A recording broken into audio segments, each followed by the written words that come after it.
adillah pada kami. Kami tak bodoh, meski memang kami tak pandai, tapi kami berjanji akan tetap mengkritik sesuai isi hati.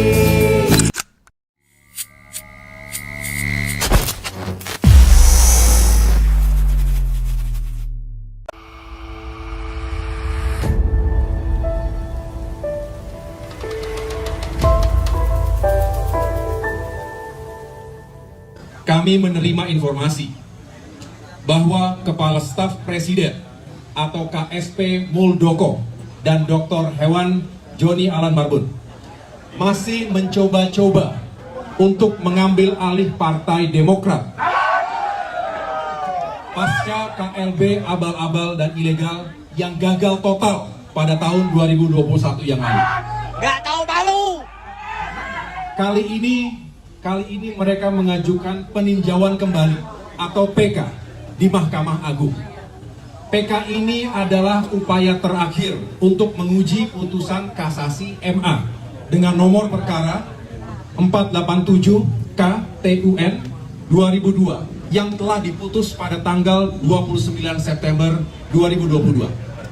Alasan KSP Muldoko mengajukan PK adalah karena ia mengklaim telah menemukan 4 novum atau bukti baru.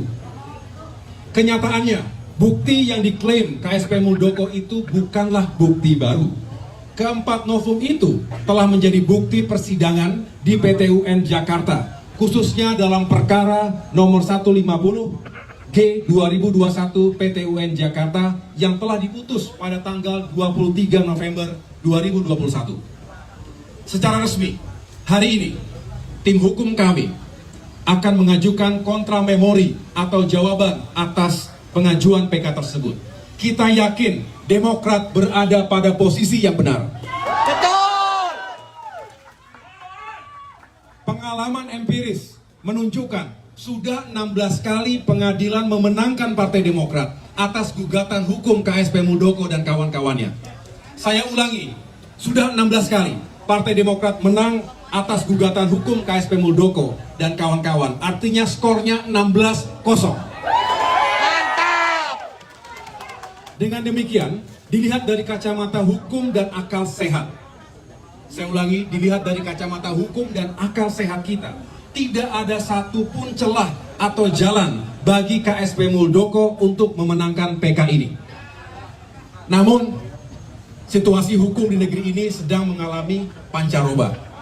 Tidak menentu, ada ketidakpastian hukum.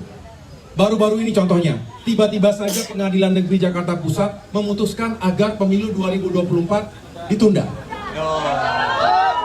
Situasi hukum yang tidak menentu itu ada kemungkinan diakibatkan oleh tekanan dan kepentingan politik pihak tertentu,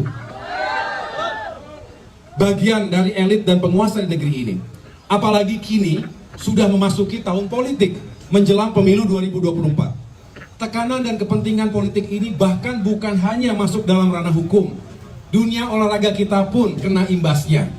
Betul. Bagaimana kita tahu, penantian panjang rakyat Indonesia ditambah masa persiapan 3 tahun agar tim sepak bola nasional berlaga di Piala Dunia U20 harus kandas hanya karena ada kepentingan politik pihak tertentu. Saudara-saudara, sebenarnya bagi kami mengangkat kembali isu terkait upaya KSP Muldoko untuk mengambil alih Partai Demokrat sudah tidak menarik lagi. Karena kami yakin saat ini rakyat sudah sangat paham karakter dan perilaku tidak baik dari KSP Muldoko, khususnya dalam kehidupan politik dan demokrasi Indonesia. Bahkan banyak senior saya di TNI dan juga senior KSP Muldoko merasa malu dengan perilaku KSP Muldoko. Menurut mereka, perilaku KSP Muldoko tidak mencerminkan sikap kesatria, apalagi patriot sebagai prajurit yang pernah digembleng di Lembah Tidar. Tetapi yang lebih menarik lagi sekarang, betapa perilaku tidak terpuji tersebut seolah dibiarkan begitu saja. Padahal yang bersangkutan adalah Kepala Staf Presiden Republik Indonesia. Hal ini juga yang sering diperbincangkan banyak kalangan, baik di dalam negeri maupun di luar negeri. Saya ke luar negeri, ke beberapa negara, banyak yang bertanya, kok bisa terjadi seperti itu di Indonesia? Dan seolah-olah dibiarkan begitu saja. Untuk itu, saya bermusyawarah dengan seluruh pengurus dan pimpinan Partai Demokrat, baik di tingkat pusat hingga tingkat kabupaten kota, untuk menyikapi perkembangan situasi politik ini. Konkretnya, tadi kami melakukan Commander's Call atau apel pimpinan dengan 38 ketua DPD dan 514 ketua DPC serta 1.800 anggota DPRD provinsi dan kabupaten kota di seluruh tanah air secara online. Hadir juga secara fisik para elit partai seperti Majelis Tinggi Partai, Dewan Kehormatan, Dewan Pertimbangan, Mahkamah Partai, dan fraksi Partai Demokrat DPR RI serta pengurus harian Dewan Pimpinan Pusat Partai Demokrat. Pada forum tadi, kami mencermati dan membahas berbagai aspek, baik hukum maupun politik. Saudara-saudara sekalian, KSP Muldoko mengajukan PK pada tanggal 3 Maret 2023, tepat 1 hari setelah Partai Demokrat secara resmi mengusung saudara Anies Baswedan sebagai bakal calon presiden.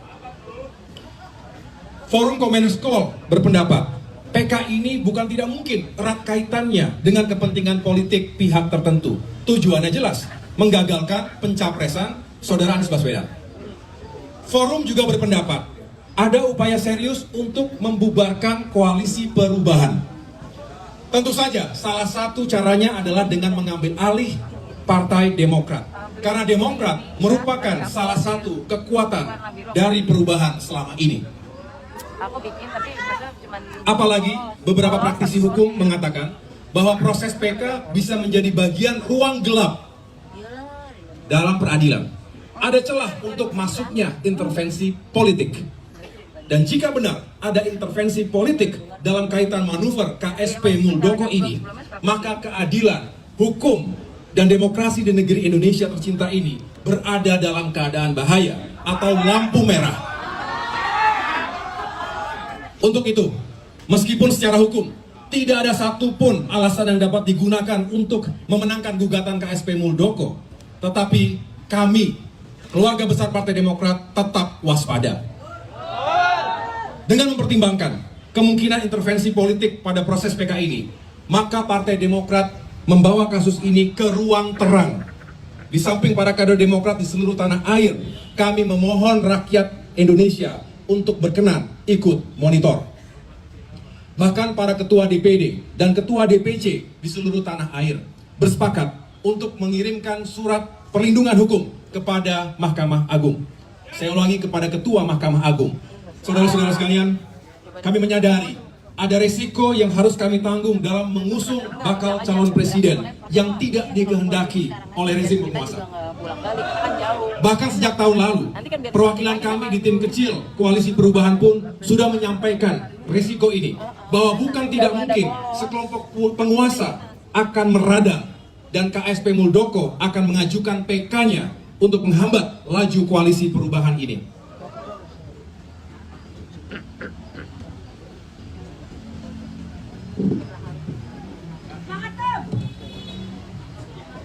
Betul.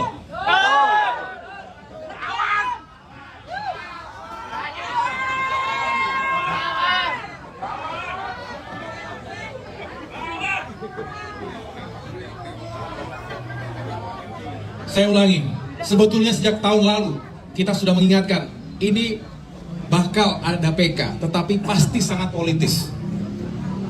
Tujuannya adalah membungkam oposisi. Partai Demokrat adalah partai oposisi dan juga menghadang, termasuk berpotensi membubarkan Koalisi Perubahan. Kini dugaan itu terbukti.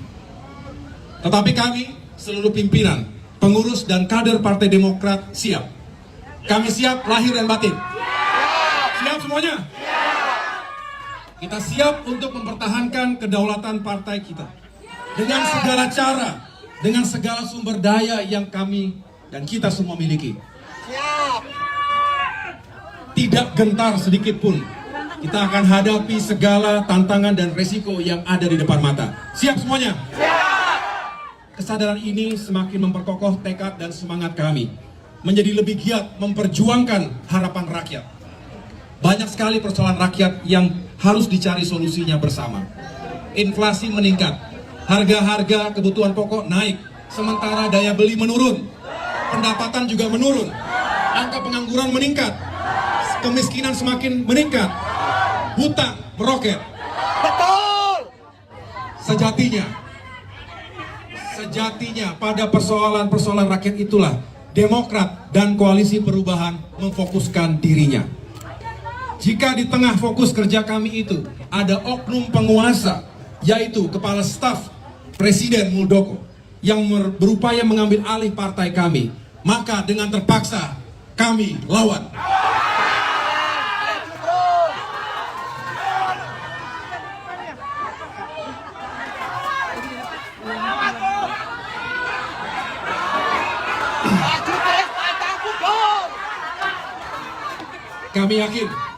Kami yakin Gusti Allah mboten sare.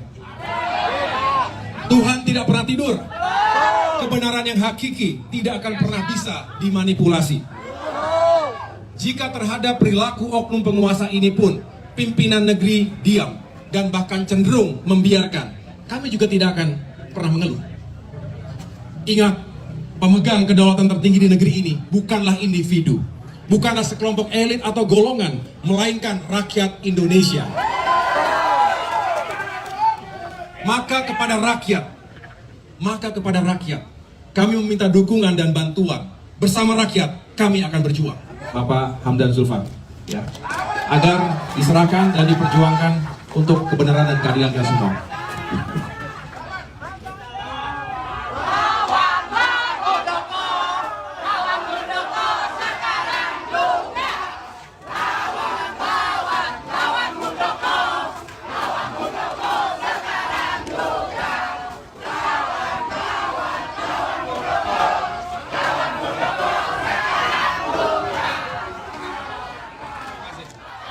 Makasih.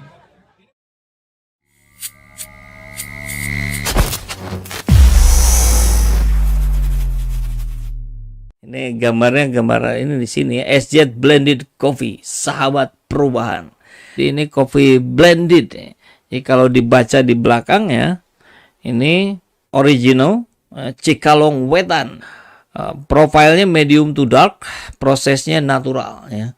Jadi ini blended Arabica Robusta.